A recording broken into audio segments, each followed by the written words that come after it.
Good morning आप सभी को। हमारे यूट्यूब चैनल पे आप सभी का स्वागत है। तो चलिए आज के कुछ महत्वपूर्ण करंट अफेयर के क्वेश्चन को देखते हैं। तो हमारे पास पहला क्या है कि सरकारी स्वामित्व वाले बीएसएनएल ने 17 वर्षों के बाद वित्त वर्ष 2024-25 की तीसरी तिमाही में कितना मुनाफा कमाया। क्या पूछा गया, बीएसएनएल के द्वारा कितने वर्षों के बाद, 17 वर्षों के बाद 2024-25 की तीसरी तिमाही, क्या है ये, तीसरी तिमाही में कितने मुनाफा कमाया गया। How much profit has the government on BSNL, इस किसके द्वारा चलाई जा रही है, सरकार के द्वारा, ठीक है। Earn in the third quarter of the financial year 2024 to 25 after 17 year, 17 साल के बाद। आपके पास विकल्प हैं 162 करोड़, 262 करोड़, तीसरा आपके पास क्या है 362 करोड़ और चौथा क्या है 462 करोड़। तो इसके राइट आंसर क्या हो जाएंगे, तो 162 करोड़ कमाया है। कितना कमाया है, 162 करोड़, ठीक है। कहता है क्या बीएसएनएल ने 17 वर्षों में पहली बार वित्त वर्ष 2024-25 की तीसरी तिमाही में 162 करोड़ का मुनाफा किया है, ठीक है, लाभ दर्ज किया। चलिए आगे बढ़ते हैं हम लोग। हाल ही में जारी जलवायु जोखिम सूचकांक, क्या नाम है, जलवायु जोखिम सूचकांक का बात किया जा रहा है। जलवायु जोखिम सूचकांक का बात किया जा रहा है। 2025 में भारत को कौन सा स्थान दिया गया। Which position has been given to India in the recently released climate risk index, ठीक है, याद रखिए कौन सा इंडेक्स है, तो क्लाइमेट रिस्क इंडेक्स 2025 जारी हुआ, जिसमें भारत का स्थिति पूछा जा रहा है। तो आपके पास विकल्प है पहला, तीसरा, छठा और सातवां। तो इसका विकल्प क्या होगा, छठा हमारा इंडेक्स में क्या है, रैंकिंग है किसमें, तो याद रखिएगा क्लाइमेट, ठीक है, रिस्क इंडेक्स में भारत का योगदान कितने स्थान पे है, तो भारत छठे पायदान पे है। क्या नाम है इसका, कहता है कि भारत को क्लाइमेट रिस्क इंडेक्स 2025 में छठा स्थान दिया गया, जो जलवायु परिवर्तन प्रभावों को दर्शाता है। India has been ranked 6 in the climate risk index 2025 reflecting its vulnerability to climate change. चलिए आगे बढ़ते हैं। विश्व सरकार शिखर सम्मेलन WGS 2025 भविष्य की सरकारों का निर्माण थीम के तहत कहाँ आयोजित किया गया। बड़ा इंपॉर्टेंट है, थोड़ा अच्छे से पढ़िए क्वेश्चन को। क्या है, विश्व सरकार शिखर सम्मेलन WGS, है ना, वर्ल्ड गवर्नमेंट समिट का बात किया जा रहा है। विश्व शिखर सम्मेलन 2025 में इसका थीम क्या है, तो इम्पोर्टेंट ये है क्या, भविष्य की सरकारों का निर्माण का के तहत आयोजित हुआ है। कहाँ आयोजित हुआ है, चलिए देखते हैं क्या है, तेहरान, दुबई, कुवैत, सिंगापुर। फिर से पढ़ता हूँ, where was the world government summit WGS 2025 held under the theme, क्या थीम है, तो building the government of the future, ये थीम के साथ क्या बनाया गया है, तो WGS वर्ल्ड क्या है, गवर्नमेंट समिट का बात किया जा रहा है। ये कहाँ किया गया है, तो आप याद रखिएगा कहाँ पे है, तो ये दुबई में, कहाँ पे स्थापना, कहाँ पे हुआ है, दुबई में समिट हुआ। आगे बढ़ते हैं नेक्स्ट की ओर। कहता है कि विश्व सरकार शिखर सम्मेलन WGS 2025 दुबई में आयोजित हुआ है, जिसका मुख्य विषय क्या था, भविष्य की सरकारों का निर्माण था। बहुत इंपॉर्टेंट है, आगे बढ़ते हैं। नए आयकर विधेयक 2025 की जांच के लिए निम्न सदन के कितने सदस्यीय परिवार समिति का गठन किया गया। तो हम लोग जानते हैं हमारा पार्लियामेंट संसद में 2 सदन हैं, एक को क्या बोलते हैं हम लोग, निम्न सदन, एक को क्या बोलते हैं, उच्च सदन। निम्न सदन, दूसरा क्या है, उच्च सदन, ठीक है। निम्न सदन हम लोग लोकसभा को कहते हैं। और लोकसभा के कितने सदस्यों का गठन किया गया, पूछा जा रहा है क्या, निम्न सदन के लिए कितने सदस्यीय परिवार समिति, याद रखिएगा क्या नाम है, परिवार समिति, है ना, का गठन किया गया है। How many member of the lower houses select committees have been form to investigate the new income tax bill 2025। कहते हैं क्या कि कितने लोगों के सदस्य, तो आपके पास विकल्प है 11 सदस्य, 21 सदस्य, 31 सदस्य और कितना 41 सदस्य। तो इसका राइट आंसर क्या होगा, 31 मेंबर का बात किया जा रहा है। कितने लोगों का, तो राइट आंसर हमारा सी हो जाएगा, ठीक है, कौन हो जाएगा 31। अब आ जाइए, कहते हैं क्या, नए आयकर विधेयक 2025 की जांच के लिए 31 सदस्यीय परिवार समिति का गठन किया गया। किसका किया गया, तो परिवार समिति, याद रखिएगा। ठीक है, चलिए आगे बढ़ते हैं हम लोग। हाल ही में कहाँ 10वां अंतर्राष्ट्रीय महिला सम्मेलन आयोजित किया गया, बहुत इंपॉर्टेंट है।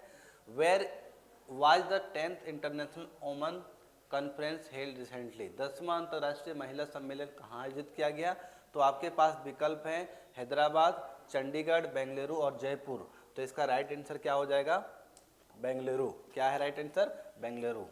कौन है 10वां, ठीक है, अंतर्राष्ट्रीय महिला। आगे बढ़ते हैं, कहता है क्या अंतर्राष्ट्रीय महिला सम्मेलन हाल ही में बेंगलुरु में आयोजित हुआ था। चलिए आगे बढ़ते हैं हम लोग। कहता है कि 15 फरवरी 2025 को वाराणसी में काशी तमिल संगम के तीसरे संस्करण का उद्घाटन किसके द्वारा किया गया। कहता है क्या, who inaugurated the third edition of Kashi Tamil Sangam in Varanasi 1 फरवरी 15, 2025 को। कहाँ पे, तो 15 फरवरी 2024 को वाराणसी में। कहाँ पे, वाराणसी में। कौन से संगम का बात किया जा रहा है, तो काशी तमिल संगम का बात किया जा रहा है कि किस तीसरे संस्करण का उद्घाटन हुआ, किसके द्वारा। तो आपके पास विकल्प रहे ये, क्या क्या विकल्प है, तो हमारे प्राइम मिनिस्टर ऑफ इंडिया बात करें नरेंद्र मोदी, डिफेंस मिनिस्टर का बात करें राजनाथ सिंह, आपके पास सी ऑप्शन है minister Yogi Adityanath, chief minister जो है मुख्यमंत्री के, और केंद्रीय मंत्री धर्मेंद्र प्रधान। तो राइट आंसर क्या होगा इसका, सी होगा, योगी आदित्यनाथ के द्वारा उद्घाटन किया गया। किनके द्वारा, योगी आदित्यनाथ के द्वारा उद्घाटन किया गया। बहुत इंपॉर्टेंट है, आगे बढ़ते हैं। चलिए नेक्स्ट की ओर। कहते हैं कि काशी तमिल संगम का तीसरा संस्करण वाराणसी में मुख्यमंत्री योगी आदित्यनाथ के द्वारा उद्घाटित किया गया। चलिए आगे बढ़ते। हाल ही में कौन सी भारत यूके ऊर्जा वार्ता नई दिल्ली में आयोजित की गई। क्या बोला गया है कि which India UK energy dialogue was recently held in New Delhi. आपसे पूछा जा रहा है हाल ही में भारत यूके ऊर्जा वार्ता का बात है ना, नई दिल्ली में आयोजित की गई थी। तो पहली, दूसरी, तीसरी और चौथी, तो याद रखिएगा कौन से हो जाएंगे, ये चौथे नंबर की है। कहाँ, किसके किसके बीच में, तो भारत और यूके के बीच में। किसके बीच में, यूनाइटेड किंगडम जिसको कहते हैं, दोनों के बीच में क्या ऊर्जा वार्ता हुआ। कौन सी हुआ, ऊर्जा वार्ता के लिए नई दिल्ली में आयोजित किया गया था। कौन सा था ये, चौथे नंबर का। आगे बढ़ते हैं। कहता है क्या, नई दिल्ली में हाल ही में चौथी भारत यूके ऊर्जा वार्ता आयोजित किया गया। ठीक है, चलिए। कहता है कि भारत में हरित वित्त को बढ़ावा देने के लिए सिडबी ने किस देश के साथ 100 मिलियन अमेरिकी डॉलर का समझौता किया। With which country has SIDBI signed a US $100 billion agreement to promote green finance in India. तो याद रखिएगा किसके साथ किए, विकल्प आपके पास 4 हैं, अमेरिका, ब्रिटेन, फ्रांस, जर्मनी। तो राइट आंसर इसका क्या हो जाएगा, फ्रांस के साथ। किसके साथ, फ्रांस के साथ $100 बिलियन का समझौता किया। किसके लिए, तो promote green finance in India. किसके द्वारा, तो सिडबी के द्वारा, याद रखिएगा। कहते हैं क्या, सिडबी ने भारत में हरित वित्त को बढ़ावा देने के लिए फ्रांस के साथ 100 मिलियन अमेरिकी डॉलर का समझौता किया है। आगे बढ़ते हैं। हाल ही में ही राष्ट्रपति द्रौपदी मुर्मू ने आदि महोत्सव 2025 का उद्घाटन किया।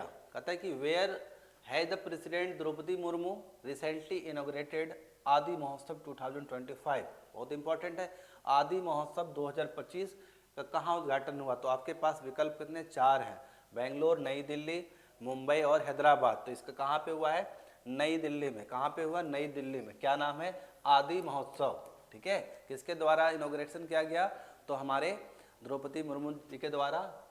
चलिए आगे बढ़ते हैं। कहता है कि राष्ट्रपति द्रौपदी मुर्मू ने हाल ही में नई दिल्ली में आदि महोत्सव 2025 का उद्घाटन किया है। आगे बढ़ते हैं हम लोग। विश्व व्हेल दिवस प्रतिवर्ष फरवरी के 3 को मनाया जाता है, डैश को मनाया जाता है, पूछा गया आपसे। World whale day is celebrated every year on the 3rd dash of the फरवरी। तो याद रखिएगा तीसरे रविवार को मनाया जाता है। कौन से दिन, रविवार को। याद रखिएगा कौन सा दिन होगा, रविवार को। कहता है कि विश्व व्हेल दिवस पर हर साल फरवरी के तीसरे रविवार को मनाया जाता है। फरवरी के तीसरे रविवार को व्हेल दिवस के रूप में मनाया जाता है। याद रखिएगा, आपसे पूछा जाए व्हेल दिवस कब मनाया जाता है, तो हर साल फरवरी के तीसरे रविवार को। बहुत इंपॉर्टेंट है, आगे बढ़ते हैं।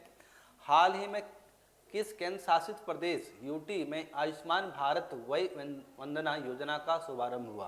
कौन सा योजना है? तो याद रखिएगा आयुष्मान भारत, ठीक है, वय वंदना योजना। याद रखिएगा कहाँ पे हुआ, तो आपसे पूछा जा रहा है। विकल्प आपके पास 4 हैं, कौन कौन? दिल्ली, पुडुचेरी, चंडीगढ़ और लक्षद्वीप। तो ये हमारा स्टार्ट कहाँ हुआ है? तो याद रखिएगा पुडुचेरी में स्टार्ट हुआ है, ठीक है। कहता है कि in which UT union territory has Ayushman Bharat Vay Vandana योजना बीन लॉन्च, ठीक है, रिसेंटली। अभी स्टार्टिंग में कहाँ पे हुआ? तो पुडुचेरी में हुआ। चलिए आगे बढ़ते हैं हम लोग। कहता है क्या हाल ही में पुडुचेरी में आयुष्मान भारत वय वंदना योजना स्टार्ट हुआ का शुभारंभ किया गया, जो वरिष्ठ नागरिकों के लिए एक सामाजिक सुरक्षा योगदान करेगा। आपसे पूछा जाए कि जो ये योजना आया गया क्या योजना है, तो भारत वय वंदना योजना जो है इसका क्या काम है? तो जो वरिष्ठ नागरिक हैं उनके लिए सामाजिक सुरक्षा योजना है, ठीक है। चलिए आगे बढ़ते हैं। कहता है भारत टैक्स 2025 जिसका आयोजन 14-17 फरवरी को भारत में किया जा रहा है, किससे संबंधित है? भारत टैक्स 2025 जिसका आयोजन 14-17 फरवरी को भारत में किया जा रहा है, किससे संबंधित है? फिर से बोल रहा हूँ कि Bharat Tex 2025 which is being organised in India from 14 to 17 February is related to, पूछा जाए तो कर टैक्स, द टैक्स सिस्टम, कपड़ा उद्योग, टेक्सटाइल इंडस्ट्री, फुटवेयर इंडस्ट्री, और आपके पास डी ऑप्शन क्या है? फूड प्रोसेसिंग इंडस्ट्री, खाद्य प्रसंस्करण उद्योग। तो राइट आंसर क्या हो जाएगा? कपड़ा उद्योग से। ऑप्शन को फिर से देखिए क्या है? कपड़ा उद्योग से। Bharat Tex 2025 which is being organised in India from 14 to 17 February is related to, तो आपको याद रखना है टेक्सटाइल इंडस्ट्री, बहुत इंपॉर्टेंट है। आगे बढ़ते हैं। कहता है कि भारत टैक्स 2025 भारत में कपड़ा उद्योग से जुड़ा एक बड़ा आयोजन है जिसमें नवीनतम टेक्सटाइल टेक्नोलॉजी और नवाचार प्रदर्शित किए जाते हैं। Bharat Tex 2025 is a major textile industry event in India showcasing the latest textile technology and innovations, बहुत इंपॉर्टेंट है। आगे बढ़ता हूँ। अगर बात किया जाए हाल ही में किस देश में भारतीय दूतावास ने प्रसिद्ध खोन नृत्य और सितार वादन का आयोजन किया, बहुत इंपॉर्टेंट है। किस दूतावास में पूछा जा रहा है? कहता है कि in which country has the India embassy recently organize the famous Khon dance and sitar recital, ठीक है। आपको पूछा जा रहा है कि हाल में किस देश में भारतीय दूतावास ने प्रसिद्ध खोन नृत्य और सितार वादन का आयोजन किया। चलिए देखते हैं विकल्प को। तो श्रीलंका, इंडोनेशिया, नेपाल और थाईलैंड। तो इसका राइट आंसर क्या होगा? थाईलैंड में। कहाँ पे हुआ? थाईलैंड में। राइट आंसर क्या है इसका? थाईलैंड, डी आंसर होगा, ठीक है। आगे बढ़ता हूँ। कहता है कि हाल ही में भारतीय दूतावास द्वारा थाईलैंड में प्रसिद्ध खोन नृत्य और सितार वादन, बहुत इंपॉर्टेंट है, क्या है? खोन नृत्य और सितार वादन का आयोजन किया गया जिसमें भारत थाई सांस्कृतिक संबंध मजबूत होंगे। किसके बीच में? थाई का मतलब थाईलैंड का बात किया जा रहा है, ठीक है। आगे बढ़ते हैं। किस राज्य को 2027 में होने वाले 39वें राष्ट्रीय खेल के लिए मेजबानी के रूप में नामित किया गया है? पूछा जा रहा है 2027 में, है ना। क्या होगा? Which state has been named as the host for the 39th national game to be held in 2027। तो आपके पास विकल्प 4 हैं, सिक्किम, पंजाब, मेघालय, मिजोरम। तो ये हमारा राइट आंसर क्या हो जाएगा? मेघालय में। कौन से? तो 39वें नंबर के राष्ट्रीय खेल का बात किया जा रहा है। चलिए आगे बढ़ते हैं। कहता है क्या 2027 में होने वाले 39वें राष्ट्रीय खेल की मेजबानी मेघालय करेगा, जिससे पूर्वोत्तर भारत में खेलों के विकास को बढ़ावा मिलेगा। Meghalaya has been named as the host for the 39th national game in 2027 promoting sports development in north east India. कहता है एक रिपोर्ट के अनुसार महाकुंभ 2025 में अब तक कितने करोड़ से अधिक श्रद्धालुओं ने स्नान किया है? बहुत ही ठीक है।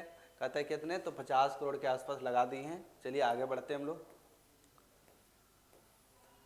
चलिए नोबेल पुरस्कार के बारे में बात करते हैं थोड़ा सा। कहते हैं कि प्रश्न आपके पास है, नोबेल पुरस्कार किन क्षेत्रों में प्रदान किया जाता है? तो बड़ा इंपॉर्टेंट, याद रखिएगा किन किन क्षेत्रों में।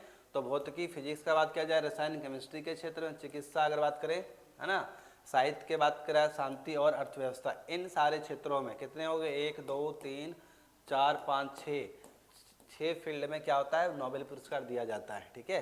नोबेल पुरस्कार की शुरुआत कब हुई थी? तो 1901 में स्टार्ट हुआ था। कब हुआ था? 1901 में नोबेल पुरस्कार की स्टार्ट हुई थी। ठीक है, आगे देखते हैं। इसमें कहता है कि नोबेल शांति पुरस्कार किस संगठन के द्वारा दिया जाता है? तो नॉर्वेजियन नोबेल समिति के द्वारा। नोबेल शांति पुरस्कार किस संगठन के द्वारा दिया जाता है? तो नॉर्वेजियन नोबेल समिति के द्वारा। अब चलिए थोड़ा बात करते हैं भारत रत्न, है ना। भारत रत्न पुरस्कार कब शुरू किया गया था? तो 1954 में। कब स्टार्ट किया था? तो 1954 में। ये हमारे देश के सबसे सर्वोच्च पद पुरस्कार है भारत रत्न। कहता है कि 1954 में हुआ था। भारत रत्न प्राप्त करने वाला पहला महिला कौन थी? तो ये इंदिरा गांधी को मिला था। पहली महिला कौन है? इंदिरा गांधी।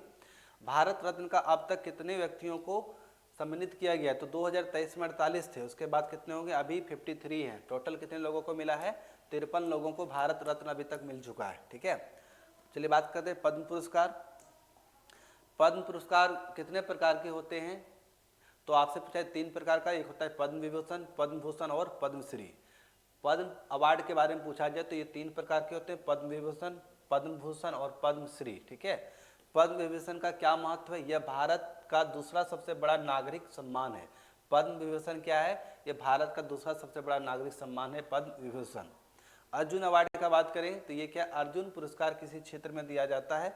तो खेल में उत्कृष्ट प्रदर्शन के लिए। अर्जुन पुरस्कार किस लिए दिया जाता है? तो खेल में अगर कोई उत्कृष्ट प्रदर्शन करता है उसके लिए क्या मिलता है उनको? अर्जुन पुरस्कार।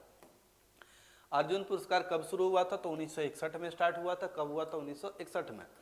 ऑस्कर पुरस्कार का बात करें तो ऑस्कर पुरस्कार किस क्षेत्र में दिया जाता है? तो आप याद रखिए सिनेमा और फिल्म निर्माण में। ऑस्कर किस में मिलते हैं? तो सिनेमा और फिल्म निर्माण के लिए डायरेक्टर और हीरो को मिलते हैं। भारत का पहला ऑस्कर किसने और कब जीता था? तो भानु अथैया ने 1983 में। क्या था फिल्म का नाम? तो गांधी के लिए। फिल्म का नाम क्या था? गांधी के लिए उनको मिला था क्या? ऑस्कर अवार्ड 1983 में। ग्रैमी पुरस्कार का बात किया जाए तो ये क्या? ग्रैमी पुरस्कार किस क्षेत्र में दिया जाता है? तो संगीत और रिकॉर्डिंग के क्षेत्र में। ग्रैमी पुरस्कार संगीत और रिकॉर्डिंग के क्षेत्र में। ज्ञानपीठ पुरस्कार अगर पूछा जाए तो ज्ञानपीठ पुरस्कार किस क्षेत्र में दिया जाता है? तो साहित्य में उत्कृष्ट योगदान के लिए क्या देते हैं? ज्ञानपीठ पुरस्कार। ज्ञानपीठ पुरस्कार किसके लिए देते हैं? तो साहित्य में उत्कृष्ट योगदान के लिए ज्ञानपीठ पुरस्कार मिलता है। पहला ज्ञानपीठ पुरस्कार किससे मिला था? 1965 में जी शंकर कुरूप को मिला था। याद रखिएगा, पहला ज्ञानपीठ पुरस्कार किसको मिला था? तो 1965 में जी शंकर कुरूप को मिला था। तो आज के लिए इतना ही, धन्यवाद। बने रहिए हमारे यूट्यूब चैनल को, लाइक कीजिए, सब्सक्राइब कीजिए। जय हिंद, थैंक यू।